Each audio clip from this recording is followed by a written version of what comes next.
Friends, कैसे हैं आप सब। आप सबका स्वागत है हमारे चैनल पढ़ाई.com में। फ्रेंड्स, आज के इस सेशन में हम यूपी शिक्षक भर्ती 2019 के क्वेश्चन पेपर को सॉल्व करेंगे।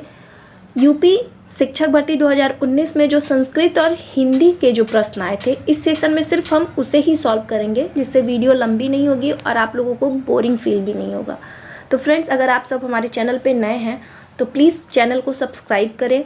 शिक्षक भर्ती से रिलेटेड सभी वीडियोस के लिए बेल आइकन को प्रेस करें, जिससे सभी नोटिफिकेशन सबसे पहले आप तक पहुंचेगी।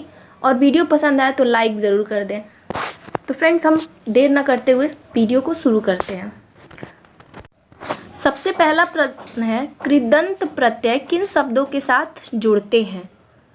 मतलब कि जो कृदंत प्रत्यय का एक प्रकार होता है, ये कैसे किन किन शब्दों के साथ जुड़ते हैं। तो दोस्तों, ये क्रिया, जो भी शब्द क्रिया के रूप में आते हैं, जैसे खाना, दौड़ना, कूदना, खेलना, ये सब क्रिया हुई। तो ऐसे शब्दों के साथ कृदंत प्रत्यय जुड़ता है। तो कृदंत प्रत्यय क्या होता है दोस्तों? वे प्रत्यय जो क्रियापद के मूल रूप के अंत में लगकर नए शब्द का निर्माण करते हैं, कृदंत प्रत्यय कहलाते हैं। कृदंत प्रत्यय 5 प्रकार के होते हैं। पहला कर्तावाचक, दूसरा कर्मवाचक, तीसरा करणवाचक, चौथा भाववाचक और पांचवा क्रियाबोधक। तो दोस्तों, कृदंत प्रत्यय हुए 5 प्रकार के, और ये प्रत्यय सिर्फ और सिर्फ क्रिया के साथ जुड़ते हैं। दूसरा प्रश्न है दोस्तों, जो व्याकरण जानता है, वाक्यांश के लिए उसको एक शब्द में क्या कहेंगे। तो दोस्तों, जो व्याकरण जानता है, जैसे कि जो विज्ञान जानता है उसे हम वैज्ञानिक कहते हैं, उसी प्रकार जो व्याकरण जानता है उसे हम वैयाकरण के नाम से जानते हैं। आगे है दोस्तों, तीसरा प्रश्न है, सरस्वती पत्रिका के संपादक कौन थे। तो दोस्तों, सरस्वती पत्रिका सरस्वती हिंदी साहित्य की प्रसिद्ध रूप गुण संपन्न एक पत्रिका है, प्रतिनिधि पत्रिका थी।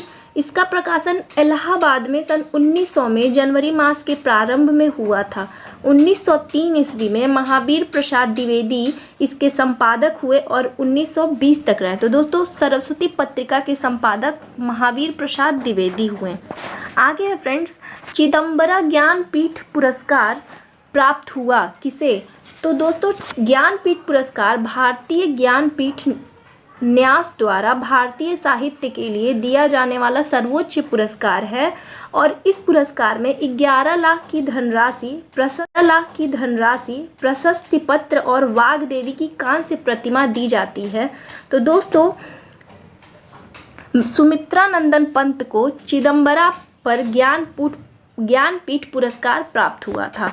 अगला प्रश्न है दोस्तों, महान शब्द के त्व प्रत्यय जोड़ने से क्या बनेगा। तो दोस्तों, जब भी हम महान शब्द में त्व प्रत्यय जोड़ते हैं तो उससे महत्व बनता है, महत्व शब्द प्राप्त होता है हमें। आगे है दोस्तों, महावीर प्रसाद द्विवेदी ने आदिकाल को क्या संज्ञा दी है। तो महावीर प्रसाद द्विवेदी ने आदिकाल को बीजोपन काल कहा है। महावीर प्रसाद द्विवेदी ने आदिकाल को बीजोपन काल नाम दिया है। आगे है दोस्तों, हिंदी शब्द किस भाषा से लिया गया है। तो दोस्तों, हिंदी शब्द फारसी भाषा से लिया गया है। अगला प्रश्न है दोस्तों, हिंदी शब्द किस भाषा से लिया गया है। तो फारसी भाषा से लिया गया है हिंदी शब्द को, जिसका अर्थ होता है हिंदी से या हिंदी का। अगला प्रश्न है दोस्तों, निम्नलिखित में से तत्सम शब्द क्या है। तो दोस्तों, इसमें से आँख, पाँव और गांव ये सब तद्भव हैं, लेकिन जो गृह है ये तत्सम शब्द है। अगला क्वेश्चन है दोस्तों, अगला क्वेश्चन कुछ गद्यांश दिया, जिसे पढ़कर हमें प्रश्नों का जवाब देना है। तो गद्यांश पढ़ेंगे तो वीडियो बहुत लंबा हो जाएगा, हम सीधे सीधे क्वेश्चन का आंसर दे देते हैं।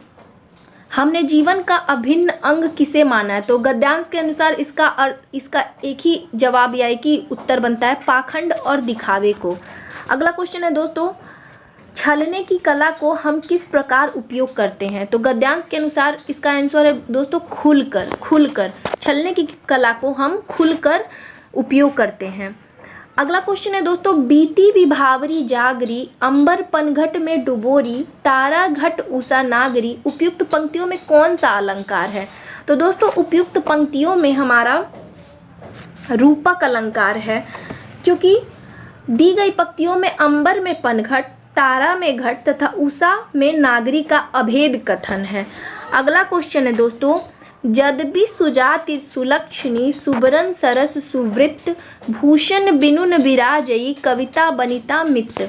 अलंकार को परिभाषित करने वाली उपयुक्त पंक्तियां किस कवि की हैं? तो दोस्तों हिंदी काव्य जगत में रीतिवादी परंपरा के संपादक प्रचारक महाकवि केशवदास का जन्म मध्य भारत के ओरछा में हुआ था। केशवदास लगभग 16 ग्रंथों के रचयिता माने जाते हैं और इन पंक्तियों के कवि जो हैं केशवदास को माना जाता है, मतलब इन पंक्तियों के कवि केशवदास हैं। अगला क्वेश्चन है दोस्तों, निम्नलिखित में से कौन सा शब्द सरस्वती का पर्याय नहीं है? तो दोस्तों जानवी जो है ये सरस्वती का पर्याय नहीं है। इसके अलावा वीणा, पाड़ी, भारती, वाग्देवी ये सभी सरस्वती के ही पर्यायवाची हैं, समानार्थी हैं, लेकिन जो जानवी है ये गंगा का पर्याय है या पर्यायवाची है। अगला क्वेश्चन है दोस्तों, मैं, हम, तू, तुम आदि शब्द है। दोस्तों ये पुरुषवाचक सर्वनाम है। मैं, हम, तू, तुम, आप, तुम्हारा आदि ये सब पुरुषवाचक सर्वनाम में आते हैं। अगला क्वेश्चन है दोस्तों, निम्नलिखित में से महाप्राण व्यंजन कौन सा है? तो दोस्तों हम सभी जानते हैं महाप्राण व्यंजन होता क्या है। जो हमारे हिंदी के अक्षरों के 5 वर्ग जो हैं, उन 5 वर्ग में से दूसरा और चौथा, जैसे कि क वर्ग है, क, ख, ग, घ, अंग, तो क से लेके अंगक तक जो दूसरा और चौथा अक्षर या वर्ड है, जो जिसे हम ख और घ के नाम से जानते हैं, तो हर वर्ग का दूसरा और चौथा वर्ड जो होता है वो ही महाप्राण व्यंजन कहलाता है। तो दोस्तों आप देख सकते हैं कि जो ऑप्शन नंबर बी है इसमें ख, छ, ठ, थ, फ ये हर वर्ग के दूसरे या चौथे वर्ड हैं, तो हमारा ऑप्शन नंबर बी सही हो जाएगा। दोस्तों भाषा विज्ञान में महाप्राण व्यंजन वह व्यंजन होते हैं जिन्हें मुख से वायु प्रवाह के साथ बोला जाता है। इनकी संख्या 15 होती है। ये इस प्रकार है, जैसे ख, घ, झ, छ, झ, ठ, ढ, थ, ध, फ, भ, ढ, स, षटकोण सा, छोटा सा और ह। ये हैं दोस्तों, ये 15 महाप्राण व्यंजन कहलाते हैं। अगला क्वेश्चन है दोस्तों, जब प्रथम शब्द संख्यावाची और द्वितीय शब्द संख्या हो तो कौन सा समास होता है? तो दोस्तों जब भी कोई शब्द, किसी शब्द की शुरुआत संख्या से होती है, जैसे दोपहर, शताब्दी, सप्ताह, तो उसमें आप आंख बंद करके उस पर आप द्विगु समास लगा दीजिए, क्योंकि द्विगु समास से रिलेटेड जो शब्द होते हैं वो ही संख्यावाची यानी कि संख्या से शुरुआत होती है उनकी। ठीक है दोस्तों, जैसे चौराहा, ये भी द्विगु समास नहीं आता है क्योंकि इसमें चौ मतलब कि 4 राह वाला चौराहा। आगे है दोस्तों, तुम मांसहीन, तुम रक्तहीन, तुम अस्थिशेष, तुम अस्थिहीन, तुम शुद्ध बुद्ध आत्मा के, हे चीर पुराण, हे चीर नवीन। उपयुक्त पंक्तियों में कौन सा अलंकार प्रयुक्त है? तो दोस्तों उपयुक्त पंक्ति में या दी गई पंक्ति में विरोधाभास अलंकार है।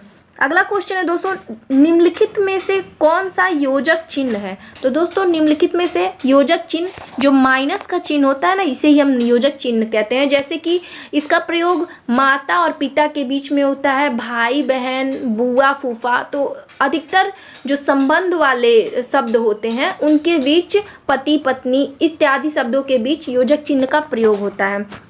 आगे दोस्तों, बुद्धिमान शब्द किस संवर्ग में है? तो दोस्तों बुद्धिमान शब्द जो है ये एक विशेषण है, क्योंकि जैसे आप एक वाक्य ले लें कि राम बहुत बुद्धिमान लड़का है, तो दोस्तों राम हो गया हमारा कर्ता, लड़का हो गया हमारा, राम बहुत बुद्धिमान लड़का है, तो राम तो बुद्धिमान है ही, लेकिन राम की विशेषता क्या है कि वो बहुत बुद्धिमान है। तो बुद्धिमान शब्द विशेषण संवर्ग में है। अगला प्रश्न है दोस्तों, कवि का स्त्रीलिंग। तो दोस्तों कवि का स्त्रीलिंग कवयित्री होता है। ऑप्शन नंबर सी बिल्कुल सही हो जाएगा।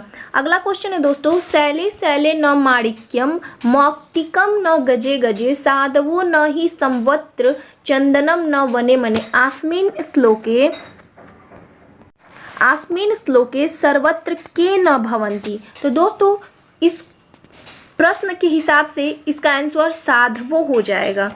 आगे है दोस्तों, सूर्योदय पद में प्रयुक्त समास है। तो दोस्तों सूर्योदय पद में हमारा तत्पुरुष समास है, क्योंकि जिस समास का उत्तर पद प्रधान हो और समास करने की विभक्ति का लोप हो जाए वहां तत्पुरुष समास होता है। तो दोस्तों सूर्योदय में जो है तत्पुरुष समास है। अगला क्वेश्चन है दोस्तों, नीलोत्पलम में कौन सा समास है? तो दोस्तों इसमें है कर्मधारय समास। जिस समास के दोनों शब्दों के बीच विशेषण, विशेष्य अथवा उपमान, उपमेय का संबंध हो उसे कर्मधारय समास कहते हैं। तो दोस्तों नीलोत्पलम में कर्मधारय समास है। दास्यति क्रियापद में लकार, 24 नंबर का क्वेश्चन है दोस्तों हमारा, दास्यति क्रियापद में कौन सा लकार है? तो दोस्तों दास्यति क्रियापद में लिट लकार है। आगे है दोस्तों, उदेति सविता ताम्रः एवं अस्तमेतित संपत्तो विपत्तो च महता मेक रूपता, सविता की दृश्य उदेति।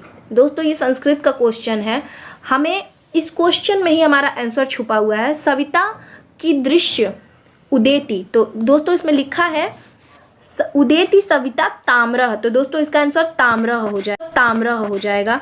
पितृश्वसा का अर्थ क्या है? 26 नंबर का क्वेश्चन है दोस्तों कि पितृश्वसा का क्या अर्थ है? तो दोस्तों पितृश्वसा का मतलब पिता की बहन, मतलब कि बुआ, इसका आंसर बुआ हो जाएगा। 27 नंबर का क्वेश्चन है दोस्तों, गम धातु लिट लकार मध्यम पुरुष बहुवचन का रूप है। दोस्तों हमें सबसे अधिक पठ धातु के बारे में पढ़ाया जाता है, गम धातु भी पढ़ते हैं लेकिन मोस्टली हम पठ धातु पढ़ते हैं। तो दोस्तों पठ और गम में कोई अंतर नहीं। अगर आपको पठ धातु के सभी रूप, सभी वचन, सब कुछ याद है तो आप गम धातु का भी सही से आंसर लगा सकते हैं। तो दोस्तों गम धातु, ये गम धातु का लिट लकार जो है इसका मध्यम पुरुष हमारा गमिष्यत हो जाएगा। अगला क्वेश्चन है दोस्तों, माहेश्वर सूत्रों की संख्या। तो माहेश्वर सूत्रों की संख्या दोस्तों 14 होती है। दोस्तों माहेश्वर सूत्र या शिव सूत्राणी या महेश्वर सूत्राणी को संस्कृत व्याकरण का आधार माना जाता है और इनकी संख्या 14 होती है। आगे है दोस्तों, गाह पद में कौन सी विभक्ति वचन है? तो दोस्तों गाह पद में द्वितीय वचन है, द्वितीय बहुवचन है। लास्ट क्वेश्चन है दोस्तों हिंदी संस्कृत से, हसंती पद में प्रत्यय है। तो दोस्तों हसंती पद में सत्री प्रत्यय है, हसंती पद में सत्री प्रत्यय है अर्थात इसमें री का लोप हो जाता है। तो दोस्तों आज के सेशन को हम यहीं ख़त्म करते हैं। अगर आपको वीडियो पसंद आई है तो लाइक ज़रूर करिएगा। धन्यवाद।